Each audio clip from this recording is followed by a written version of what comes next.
তাহলে এত জিনা করে তারপরে যেও আমাদের সমাজের ভিতরে কি এই লোকের বসবাস, শুধু বসবাস নয়, এই লোকের এমন বসবাস সমাজের ভিতরে মাথা উঁচা করে বসবাস। জোরে কোন কথা ঠিক কিনা?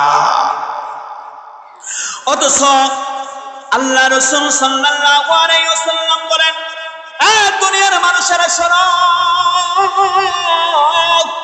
এই দুনিয়ার ভিতরে যারা সুদ খায়, যেই সমাজের ভিতরে যারা সুদ খাবে ওই সমাজের ভিতরে দুর্ভিক্ষ চলে আসবে।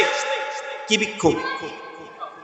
দুর্ভিক্ষ। সমাজের ভিতরে অভাব অনটন, দেশের ভিতরে অভাব অনটন, এমন দুর্ভিক্ষ আসবে রে ভাই, এই মানুষগুলো গরিব হতেই থাকবে,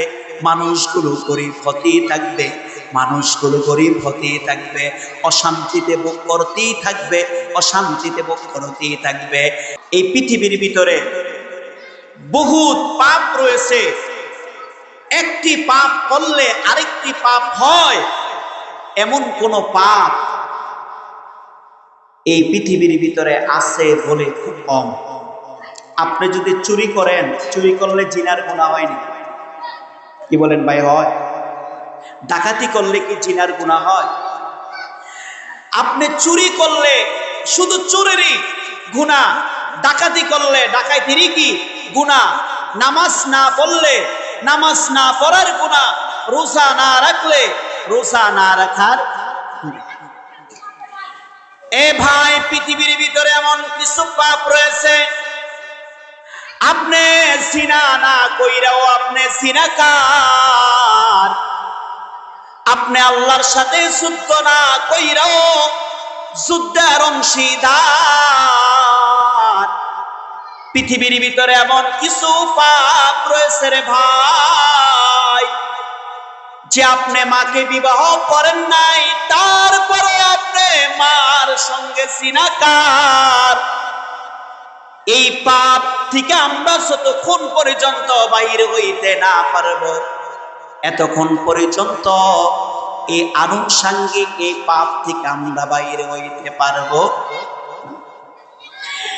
এ ভাই, নীলগঞ্জ সমাজের ভিতরে ধরে নীলগঞ্জ কেন্দ্রীয় মসজিদের সমাজ, অথবা এই দেলোয়ার মোল্লা সাহেব ওনার বাড়ির মসজিদের সমাজ, এই সমাজের ভিতরে যদি কোন যুবক আজ যাইয়া যদি বলে আমি মাকে বিবাহ করলাম, অথবা মায়ের সাথে আমার কুকর্ম, এইটা যদি সমাজের ভিতরে যদি প্রকাশিত হয়, এ ভাই, এই সমাজের মানুষ এই মা আর ছেলেকে সমাজে রাখবো নি? কি বলেন, রাখবো?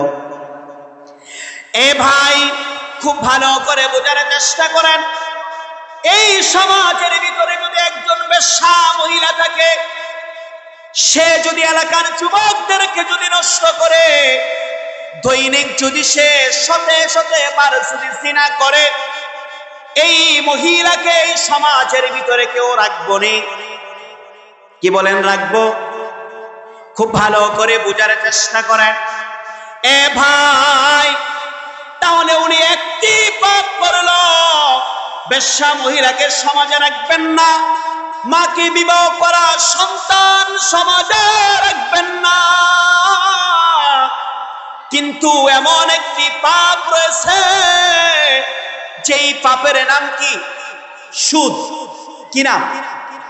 কিন্তু আমাদের সমাজের ভিতরে সুদখোর আছে কি নাই? মোল্লা সাহেব উপরে আসেন,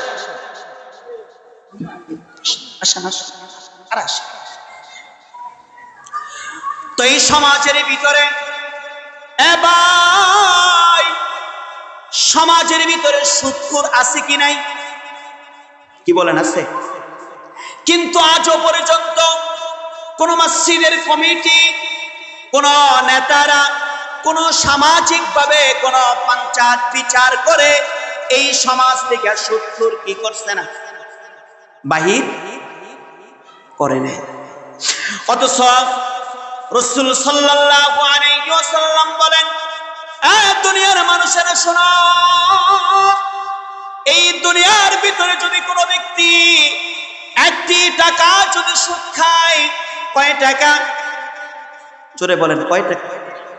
একটি টাকা যদি সুদ খায়, একটি টাকা সুদ খাওয়ার কারণে সে যেন 36 বার জিনায় লিপ্ত হয়ে যায়। কন্যা নাউজুবিল্লাহ। কয়বার? এ ভাই, 1 টাকার জন্য যদি 36 বার হয়, তাহলে 2 টাকার জন্য কত? 100 টাকার জন্য কত? 1000 টাকার জন্য কত? তাহলে এত জিনা করে, এত জিনা করে, তারপরে যেও আমাদের সমাজের ভিতরে কি এই লোকের বসবাস? শুধু বসবাস নয়, এই লোকের এমন বসবাস, সমাজের ভিতরে মাথা উঁচা করে বসবাস। জোরে কোন কথা ঠিক কিনা? অথচ আল্লাহ রাসূল সাল্লাল্লাহু আলাইহি ওয়াসাল্লাম বলেন, দুনিয়ার মানুষেরা শোনো,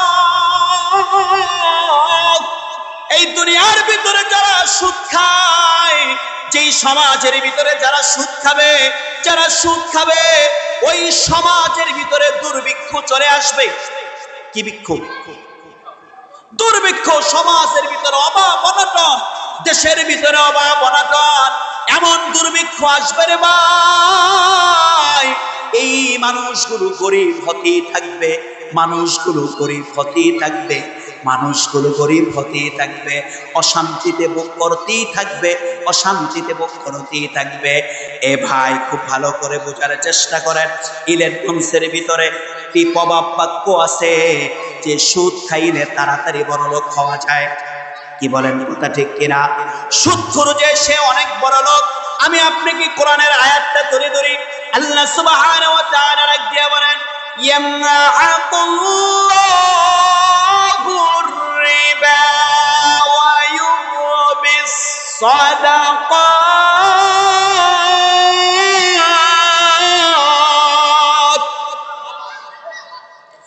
যারা সুদ খাবে, সুদ তাকে ধ্বংস করিয়া দিবে।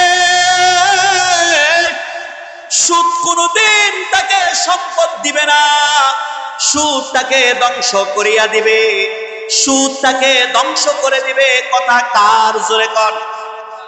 তাহলে আল্লাহ কোনদিন মিথ্যা বলছেনি? কি বলেন, বলছে? তাহলে আল্লাহর কথার সঙ্গে যারা টক্কর দিয়ে সুদ খাইতে চায়, কথার সঙ্গে টক্কর দিয়া যারা সুদ খায়, নিশ্চয়ই মনে হয় তারা সমাজের ভিতরে ভালো আছে। কি বলেন, ভালো আছে? এ ভাই, না না না না, যারা সুদের টাকা নিয়ে ব্যবসা করবে, কি করবে? আল্লাহ বলেন, যারা সুদের টাকা নিয়ে ব্যবসা করবে, ওই ব্যবসার ভিতরে আমি আগুন লাগাইয়া দেই, ধ্বংস করিয়া দেব। 5 বছর ভালো ব্যবসা করবে, 6 বছরের মাথায় ইলেকট্রনিক্স আর তার ব্যবসা থাকবে না, আগুন লাইগা ব্যবসা ধ্বংস হয়ে যাবে। যারা এই সুদের টাকা নিয়ে যারা বাড়ি করবে, গাড়ি করবে, আল্লাহ সুবহানাহু ওয়া তাআলার কথা মুফাসসির ব্যাখ্যা করে, ওই গাড়ি অ্যাক্সিডেন্ট করবে, ওই বাড়ি সে রাখতে পারবে না, অচিরি বাড়ি তার হাত থেকে ধ্বংস হয়ে যাবে। কন্যা নাউজুবিল্লাহ। এ ভাই, অন্য আয়াতের ভিতরে আমি আপনাকে বলার চেষ্টা করি, আল্লাহ সুবহানাহু ওয়া তাআলা ডাক দিয়ে বলেন, আল্লাযীনা ইয়াকুলুনার রিবা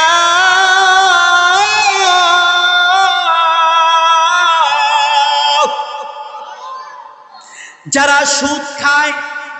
কি খায়? সুদ খায়। এখন আমরা কি কেউ সুদ খাই? কারণ সুদের যে টাকা, এই টাকা তো কেউ খায় না, কিছু পণ্য কিন নাকি খায়। কিন্তু আল্লাহ এখানে ডাইরেক্ট কি বললেন? যারা সুদ কি খায়?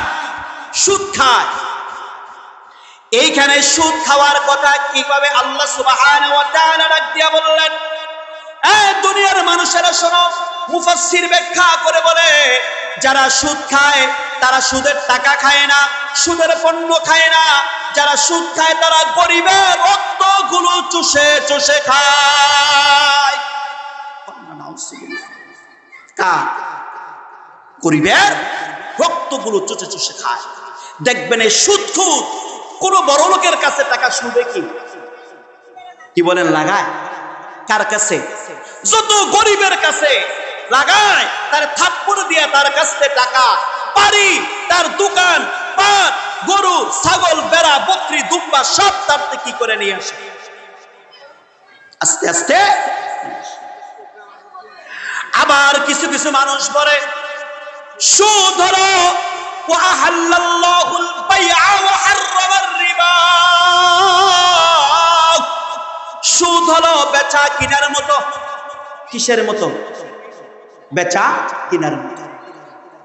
যেমন আপনি ঢাকা থেকে একটি পণ্য কিনলেন, ধরেন এক বস্তা চাল কিনে আনলেন, 2500 টাকা দিয়ে কিনে আনছেন। কোথায়?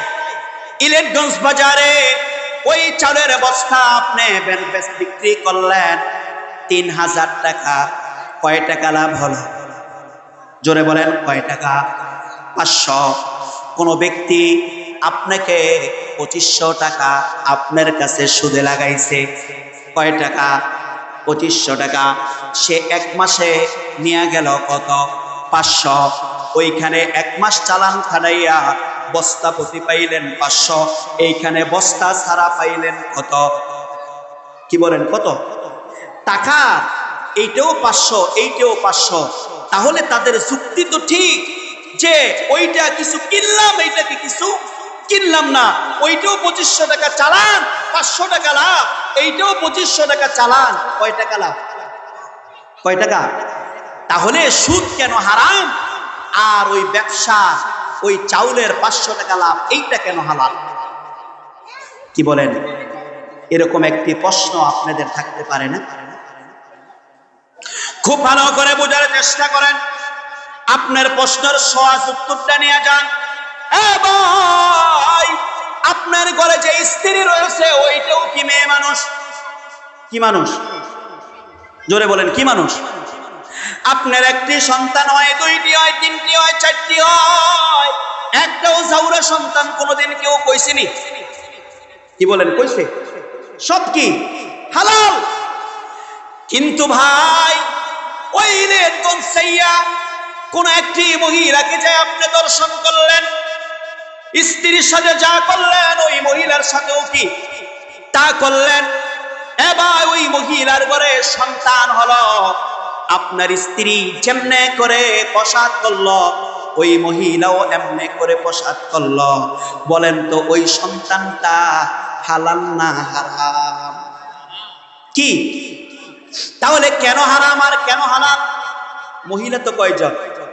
2 জন, সিস্টেম তো একই। এ ভাই, বিবাহ করলে হালাল হয়, হিসাব কবুল কইলে যেমনে করে হালাল হয়। 2500 টাকা দিয়া চাউলের বস্তা কিনে 500 টাকা লাভ করলে এমনে করে কি হয়? আর ওইটা যেমন বিয়া ছাড়া, বরণ পোষণ ছাড়া যেমনে করে দর্শনের সন্তান যেমনে করে হারাম হয়, এই 500 এই 2500 টাকাও কি ছাড়া? পণ্য ছাড়া, বিয়া ছাড়া এই 500 টাকা ইনকাম করাও তেমনে করে কি হারাম। এরপরে খুব ভালো করে, এরপরে আয়াতের ভিতরে খুব ভালো করে খেয়াল করেন, আল্লাহ সুবহানাহু ওয়া তাআলা ডাক দিয়ে বলেন, এ দুনিয়ার মানুষেরা, ইন্নাল্লাযীনা আমানু ওয়া আমিলুস সালিহাত, নিশ্চয়ই যারা ঈমান আনছে। কি আনছে? ঈমান আনছে। আমানু ওয়া আমিলুস সালিহাত, এমন আমলে সালেহ করছেন, বানি নেক আমল করছেন, ভালো আমল করছেন, আমলে সালেহ করছেন। এই আমলে সালেহ করার পরে ওয়া আকামুস সালাত, তারা নামাজ কায়েম করছেন, ওয়া আতুজ যাকাত, তারা যাকাত দিয়েছেন। ওয়া আকামুস সালাতা ওয়া আতুজ যাকাতা লাহুম আজরুহুম ইনদা রাব্বিহিম ওয়ালা খাউফুন আলাইহিম ওয়ালা হুম ইয়াহজানুন। কাজ করছে কয়টা? জোরে বলেন, কয়টা? 1 ঈমান, 2 আমলে সালেহ, 3 নামাজ কায়েম, যাকাত। এই দেখেন, আমাদের দেশে সুদ চালু হয়েছে কেন জানেন? কেন চালু হয়েছে? এই যাকাতের কথা আমাদের দেশে চালু নাই বিদায় আজকে কি চালু হয়েছে? সুদ চালু হয়েছে। আজ যদি এই দেশটা যদি ইসলামিক রাষ্ট্র শাসকে যদি শাসন করত, ভাই আসতো আইসা এই যে আব্দুস সামাদ ভুইয়া ওনার কাছে আইসা দুদুক আইসা হিসাব করতো, রমজান মাস আসলে আইসা হিসাব চলে আসতো, আইসা কইতো ভাই আব্দুস সামাদ সাহেব আপনার 5 লক্ষ টাকা যাকাত আসছে, আপনি যাকাত দেন। কি দেন? যাকাত। তার কাছ থেকে যাকাত নিয়ে যাইতো এলাকার মানুষগুলো, ওই যে ব্যাংকের ভিতরে অথবা থানার রাষ্ট্রীয় যে ব্যবস্থা ওই কোষাগারের ভিতরে জমা দিত, দরখাস্ত করত যে আমার ঘর নাই, আমার বাড়ি নাই, আমার দালান নাই, আমার এই নাই, খাদ্য নাই, সবগুলো জমা দিত। এই জায়গা থেকে সামাদ সাহেবের নিচে কত লাখ? জোরে বলেন কত? দেলোয়ার মোল্লা সাহেবের থেকে নিচে 5 লাখ, 10 লাখ নিচে। এই এলাকার ভিতরে 5 জনের ঘর নাই, যেই মানুষগুলো কিস্তি তুলে তুলে কি করে? কি বলেন? বানায় না? কি বলেন? বানায় না? তাহলে এই কিস্তির দিয়ে যাইতো না যাকাতের কোষাগারে যাইতো? জোরে বলেন কোথায়? কিন্তু দুর্ভাগ্যের বিষয় কি জানেন? আমরা মুসলমান এত খবিশ জাত, যে ইসলামী শাসক এই দেশে কায়েম হোক এইটা চাই। কি বলেন? চাই। কারণ চাইলে তো ওই যে আল্লামা দেলাওয়ার হোসেন সাইদী সাহেব বলছে, যদি এই দেশে ইসলামী শাসক আমল হোক কায়েম হোক, এটা চাওয়ার না চাওয়ার একটাই শুধু কারণ, যে বড় বড় বোতল খাওয়া যায়, যাইতো না এই দেশের মানুষ নিয়ে শয়তানি করা কি সম্ভব হইতো? এই জন্য এই দেশে কি করতে দেয় না? ইসলামী রাষ্ট্র কায়েম করতে। ইসলামী রাষ্ট্র যতক্ষণ পর্যন্ত কায়েম না হবে, এতক্ষণ পর্যন্ত যাকাতের সিস্টেম ব্যবস্থা কি হইবে না, চালু হবে না। এতক্ষণ পর্যন্ত এই দেশ থেকে সুদও বন্ধ হবে। আমাদের আজকে কিস্তি তুলে এমন কোন গরিব মানুষ নাই যে সে কিস্তির সাথে কি হয় নাই জড়িত। কেন? শুধু একমাত্র তাদের যাকাতের টাকা দিয়া তারা ঘরদুয়া ব্যবসা বাণিজ্য করতে পারতেছে না বিনা। এই জন্য আপনাদের অতি বিলম্বে উচিত এই দেশের ভিতরে ইসলামী শাসন কি করা? কায়েম করা। এটা অতি জরুরি। এবার আসেন রে ভাই, যাকাত প্রদান করবে, করার মাত্র এই দেশ থেকে আর আল্লাহ রাসূল সাল্লাল্লাহু আলাইহি ওয়াসাল্লাম এই যাকাত বাইতুল মাল ব্যাংক কিসের জন্য তৈরি করলেন? রাসূল আমার বুঝছে যে ১৫০০ বছর পর এই দেশের ভিতরে এমন ভাবে এনজিও চালু হবে, এমন ভাবে সুদ চালু হবে যে মানুষগুলো সুদ থেকে বাঁচতে পারবে না। এই জন্য আমার আল্লাহ যাকাতের ব্যবস্থা করিয়া দিয়া গরিব মানুষদেরকে কিছু নিয়া ঘরবাড়ি করার ব্যবস্থা করেছে। কিন্তু দুর্ভাগ্যের বিষয়, গরিব মানুষরা সেই জিনিসটা বুঝিরা যদি বুঝতাম তাহলে বড় লোকের কাছ থেকে যাকাত কেমনে করে আদায় করে দেওয়া হয়, গরিব মানুষ এই চিন্তায় পরিকল্পনা করত। আর এই দেশের বড় লোকরাও শয়তানি করতে পারতো না। তার কারণ 100 টাকা দিয়া কাপড় কিনা এই কাপড়ের বাজার আর ঠেলা ঠেলির বাজার এই দেশের ভিতরে মিলাইতে পারতো? কি বলেন? পারতো? পারতো না। এই শয়তানি করার কি করে সুযোগ কইতো? আসেন আল্লাহ সুবহানাহু ওয়া তাআলা লিখতে বলেন, লাহুম আজরুহুম ইনদা রাব্বিহিম ওয়া লা খাউফুন আলাইহিম ওয়া লা হুম ইয়াহজানুন। এই 4টা জিনিস যার ভিতরে থাকবে তাদের পুরস্কার কার কাছে? জোরে কোন? আল্লাহর কাছে। আল্লাহ বলে তাদের পুরস্কার আমার কাছে। এরপরে আল্লাহ সুবহানাহু ওয়া তাআলা ডাক দিয়া কি বলে শুনেন, ইয়া আইয়ুহাল্লাযীনা আমানু তাকুল্লাহ।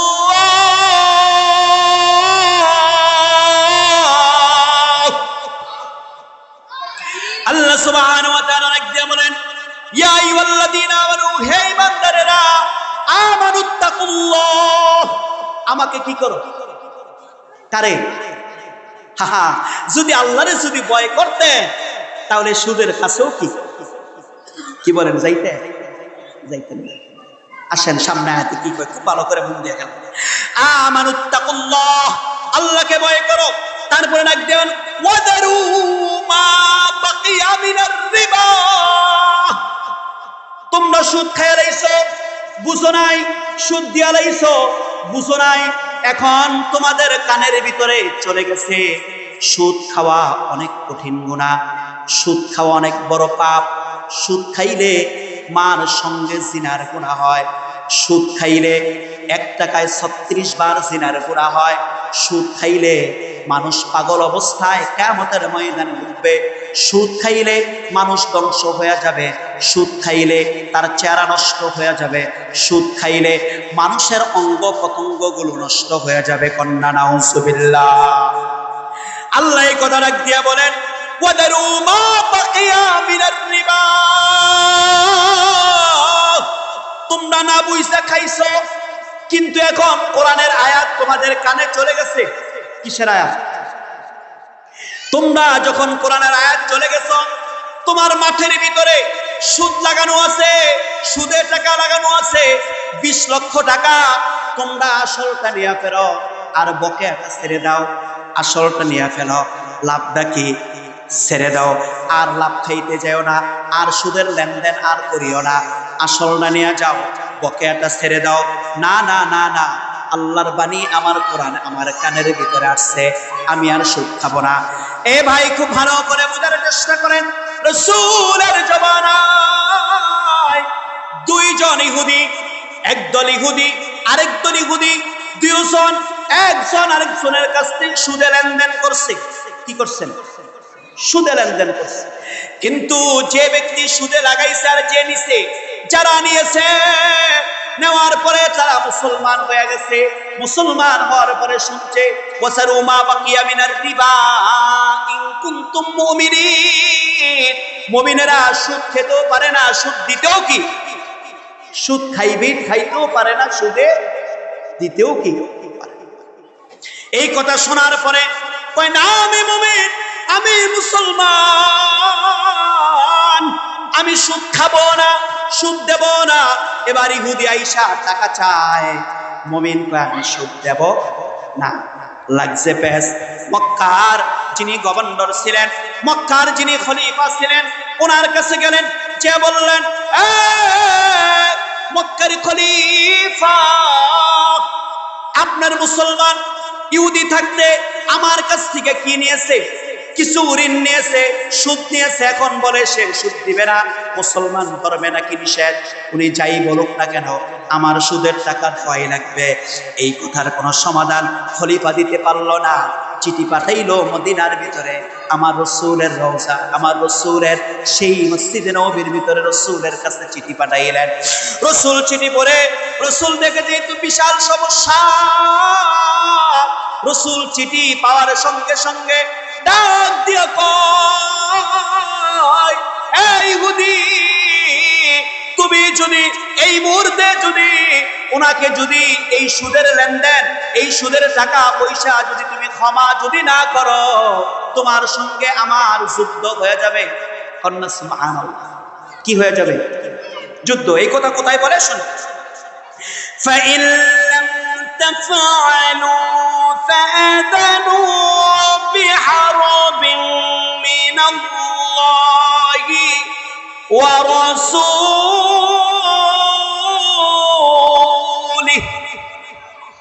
কথা কার? আল্লাহ। আল্লাহ কোরআন আয়াত নাযিল করে দিলেন, যারা এই আয়াত যাওয়ার পরে যারা সুদ খাবে, যেন বাকি কি করলো না, বকেয়া ছাড়ে নাই, বকেয়া খাইবই। সে আলোচনা শুনে ফেলছে, কোরআনের আয়াত কানে কি বুঝতে গেছে, সুদ কি আর খাওয়া যাবে না। এরপরও যারা সুদ খাইবে, সুদের এই বকেয়া ছাড়বে না। আল্লাহ সুবহানাহু ওয়া তাআলা ডাক দিয়ে বলেন, এই দুনিয়ার মানুষেরা শোনো, যখন তারপরও খেতে আসে, তারা যেন আমি আল্লাহ এবং আমার রাসূলের সঙ্গে যুদ্ধ ঘোষণা করে দেয়। নাউজুবিল্লাহ। কি ঘোষণা করে দেয়? আপনার এই সুদের ব্যাপারে কোরআনে অসংখ্য আয়াত আসছে, অসংখ্য আয়াত। কিন্তু দুর্ভাগ্যের বিষয় কি জানেন? আমরা যে জিনিসগুলো কম আসছে আমাদের মাঝে ওই খাই, কিন্তু সুদের আয়াত বেশি, সুদ আমরা ছাড়ি না। যেমন সুর খাওয়া কোরআনের ভিতরে একবার নিষেধ, হুররিমাত আলাইকুমুল মাইতাতু ওয়াদ-দামু ওয়া লাহমাল খিনজির। কি খাইও না? সুর খাইও না, মরা পশু খাইও না। তাহলে আমাদের সুর খাওয়া একবারে নিষেধ, মরা গরু খাওয়া একবারে নিষেধ কোরআনে। সুদ খাওয়া কতবার নিষেধ? অসংখ্যবার নিষেধ। কিন্তু আমরা একবার নিষেধ করলো শুয়োর খাইতে, মুসলমান এই শুয়োর কোনোদিন কি খায় না, কুকুর খায় না, মুসলমান বিড়াল খায় না, মুসলমান মরা পশু খায় না। কিন্তু যে সুদ খাইতে বারে বারে নিষেধ করলো, মুসলমান এই সুদ ছাড়ে, এই সুদ ছাড়ে। তাহলে আমরা কেমন মুসলমান, কেমন মুসলমান? অথচ শুয়োর খাইলে কোন জায়গার ভিতরে লেখা নাই যে শুয়োর খাইলে মায়ের সঙ্গে সিনার গুনাহ হবে বা মাকে বিবাহ করা হবে। এই কথা কোথাও কি নাই, লেখা নাই। আল্লাহ নিষেধ করছে নাপাক প্রাণী শুয়োর খাইও না, কিন্তু আমরা এইটা থেকে ফিরলাম। আল্লাহ বলছেন নাপাক জিনিস খাইও না, আমরা এইটা থেকে ফিরলাম। কিন্তু আল্লাহ সুবহানাহু ওয়া তাআলা এই যে বারবার সুদ খাইতে না করছে, আমরা একজনও সুদ থেকে ফিরতে পারি না। এ ভাই, খুব ভালো করে বোঝার চেষ্টা করেন। আল্লাহ সুবহানাহু ওয়া তাআলা ডাক দিয়া বলেন, ওয়াদারু মা বাকিয়া মিনার রিবা ইন কুনতুম মুমিনিন।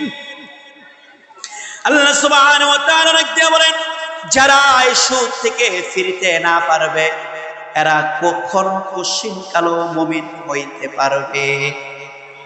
কি বলেন? পারবে? মুমিন হইতে পারবে না। কিন্তু দুর্ভাগ্যের বিষয় কি জানেন? আমরা বড় বড় কুর্তা পইরা আমরা মুমিন দাবি করি, আমরা বড় বড় জুব্বা পইরা আমরা মুমিন দাবি করি, বড় পাগড়ি লাগাইয়া মুমিন দাবি করি, কিন্তু আমরা সুদ ছাড়তে কিনা রাজি? এবার আসেন, আল্লাহ সুবহানাহু ওয়া তাআলা ডাক দিয়া বলেন, যে ব্যক্তি সুদ খায়, সুদ দেয়, সুদের সাক্ষী থাকে, সুদের দলিল করে, কয় পক্ষ? কয় পক্ষ? চার পক্ষ। কি কি? সুদ খায়, সুদ দেয়, সুদের দলিল লেখে এবং সুদের কি থাকে? সাক্ষী থাকে। কয় পক্ষ হইল? এবার এই চার পক্ষের একজনও আল্লাহর জান্নাতে যেতে পারবে না, না, না, না। আল্লাহ সুবহানাহু ওয়া তাআলার নবী ডাক দিয়া কয়, দুনিয়ার মানুষেরা শোনো, উলাইকা আসহাবুন নার। এই চার পক্ষই কোথায় যাবে? জাহান্নামে যাবে। খালিদিন ফিহা খালিদুন। জাহান্নামের ভিতরে তারা চার পক্ষই খুব আযাব এবং গজবের ভিতরে থাকবে। এ ভাই, খুব ভালো করে বোঝার চেষ্টা করেন। সুদখোর দুনিয়ার ভিতরে কতটা শাস্তি ভোগ করবে এবং আখিরাতে কতটা শাস্তি ভোগ করবে, খুব ভালো করে বোঝার চেষ্টা করেন। দুনিয়ার ভিতরে সুদখোর কয়েকটি শাস্তি ভোগ করবে, তার ভিতরে একটি শাস্তি হলো সুদখোর সমাজের ভিতরে লাঞ্ছিত হবে, অপমানিত হবে, সুদখোরের শারীরিকভাবে ক্ষতিগ্রস্ত হবে, সুদখোর সম্মানিতভাবে ক্ষতিগ্রস্ত হবে। সুদখোর সমাজের ভিতরে আস্তে আস্তে ধ্বংসের দিকে যাবে। আল্লাহ রাসূল সাল্লাল্লাহু আলাইহি ওয়াসাল্লাম ফজরের সালাত আদায় করে নেন। ফজরের সালাত আদায় করার পরে ঘিরে বসলেন, মুসল্লিদের দিকে ফিরে বসলেন, ডাক দিয়া বললেন, আমার সাহাবীরা, তোমরা কেউ কোনো স্বপ্ন দেখছো না আজকে? ডাক দিয়া কই, ইয়া রাসূলুল্লাহ, ইয়া হাবিবাল্লাহ, না না না না না, কোন কোন স্বপ্ন আপনার দেখি নাই, আজকে কোন স্বপ্ন দেখি নাই। ডাক দিয়া কয় আজকে আমি একটি স্বপ্ন দেখছি। ডাক দিয়া কয় ইয়া রাসূলুল্লাহ কি আপনি বলেন? ডাক দিয়া কয় এ আমার সাহাবীরা শোনো, কালকে রাত্রে আমাকে দুইজন লোক আইসা নিয়ে গেল, এমন একটি জায়গায় নিয়ে গেল যে দেখে একটি রক্তের সাগর, একটি রক্তের নদী। ওই জায়গার ভিতরে একটি মানুষ রক্তের নদীর ভিতরে সাঁতার দেয়, আর পাশে একজন লোক দাঁড়ানো আছে। যখনই উনি কাছে আসতে চায় এমন একটি পাথর নেয়, পাথর নিয়ে ওনার মাথার ভিতরে মারে। ওই মাথার ভিতরে মারার সঙ্গে সঙ্গে মাথাটা ছিন্ন বিচ্ছিন্ন হইয়া নদীর মাঝখানে ছড়াইয়া যায়। আবার উনি সাঁতার কেটে আস্তে আস্তে এই আবার মাথার ছিন্ন বিচ্ছিন্ন গুলো একত্রিত হয়, সাঁতার কেটে আবার পারে আসে, আবার করে পাথর মারে। আমি জিজ্ঞাসা করলাম এ ভাই এই কারা, এই লোকটা এরকম কেন শাস্তি? ডাক দিয়া কয় ইয়া রাসূলুল্লাহ আপনার উম্মতের ভিতরে এরা হচ্ছে ওই উম্মত সেই উম্মতটা দুনিয়ার ভিতরে সুদ খাইতো। কি খাইতো? এই আযাব কতদিন পর্যন্ত চলবে? কতদিন পর্যন্ত চলবে? ডাক দিয়া কয় ইয়া রাসূলুল্লাহ ইয়া হাবিবাল্লাহ নবী গো এই আযাব কিয়ামত পর্যন্ত, মানে মৃত্যুর পর থেকে কিয়ামত পর্যন্ত এই রক্তের নদীর ভিতরে এভাবে হাবুডুবু খাবে, আর এই শাস্তি ভোগ করতেই থাকবে। কন্যা নাউজুবিল্লাহ। কিয়ামতের ময়দানে এক শ্রেণীর মানুষগুলো এমন বড় পেট থাকবে, ওই পেটের ভিতরে আয়নার মতো পেটটা থাকবে, ওই পেটের ভিতরে অজগর সাপগুলো ঢুকে যাবে, আর সাপগুলো কলিজার ভিতরে এমন ভাবে কামড় মারবে আর এমন চিৎকারে দিবে, এক চিৎকারে কিয়ামতের মানুষগুলো একত্রিত হয়ে যাবে, আর ওনার চিৎকারের চলে মানুষগুলো স্থির হয়ে যাবে। ডাক দিয়া বলবে ওগো আল্লাহ এগুলা কারা, এই মানুষগুলো কারা, তাদের কেন এমন শাস্তি, পেট কেন এমন বড়, এর ভিতরে কেন এত সাপ? আল্লাহ সুবহানাহু ওয়া তাআলা ডাক দিয়া বলবে এই দুনিয়ার মানুষেরা শোনো, হে কিয়ামতের ময়দানের মানুষেরা শোনো, এরা দুনিয়ার ভিতরে যারা সুদ খেয়েছে তারা সুদ খাইছে না, তারা অজগর সাপগুলো চাবায়া চাবায়া খাইছে, তারা আগুনগুলো তাদের পেটের ভিতরে নিছে। আজকে সুদখোরের পেটের ভিতরে ওই সুদের টাকার যত পণ্য খাইছে, সুদ যত খাইছে, এগুলা সাপ বানাইয়া আজকে পেটের ভিতরে জমা করে দিছে। কন্যা নাউজুবিল্লাহ। কিয়ামতের ময়দানে আল্লাহ এক শ্রেণীর মানুষদেরকে বলবে মানুষেরা শোনো, আসো তোমরা আমার বিরুদ্ধে তোমরা কামান ধার করো, আমার সঙ্গে তোমরা একত্রিত হয়ে যুদ্ধ করো। ডাক দিয়া বলবে ওগো আল্লাহ কেন আপনার বিরুদ্ধে আমরা যুদ্ধ করব? কেন আপনার বিরুদ্ধে যুদ্ধ করব? আপনি তো কোনো অন্যায় করেন নাই। কয় না না না না না, তোমরা আমার বিরুদ্ধে আজকে যুদ্ধের জন্য প্রস্তুতি নাও। কয় না আমরা পারবো না। এবার আল্লাহ সুবহানাহু ওয়া তাআলা ডাক দিয়ে বলবে তোমরা যদি না পারো তাহলে তোমরা আমার সাথে যুদ্ধের জন্য প্রস্তুতি নাও। তার কারণ আমি কোরআনের ভিতরে ঘোষণা দিয়েছিলাম যারা সুদের লেনদেন ছাড়বে না তারা আমি আল্লাহর সঙ্গে যুদ্ধ ঘোষণা করব, কিন্তু তোমাদের সঙ্গে আজকে আমি যুদ্ধ করব, তোমরা করতে না চাইলেও আমি করব। বলেন তো দেখি ভাই, কিয়ামতের ময়দানে আল্লাহর সঙ্গে যুদ্ধ করে এই দেশে কিয়ামতের ময়দানে টিকে থাকা সম্ভব নেই। আসেন সংক্ষেপে আমি আপনাদেরকে সুদের বিষয়টা কিছু ধারণা দেওয়ার চেষ্টা করলাম। আমরা কি আজ থেকে আর সুদের কাছে যাব? কি বলেন যাব? যাওয়ার আগে মায়ের চেহারাটা সামনে দাঁড় করাবেন যে আহা আমি কি মার সঙ্গে জিনা করতে পারবো কিনা। আমি যদি না পারি আমার কোন বিবেকে বলে আমি সুদের লেনদেনটা করব? আপনি মায়ের সাথে জিনা করলে সুদের চাইতেও কি গুনাহ কি হবে? কম হবে। তার মানে সুদের ৯২টা অথবা কোন জায়গায় ৭০টা পাপ রয়েছে, মায়ের সাথে জিনা করলে একটাই পাপ। কথা কি বুঝাইতে পারে?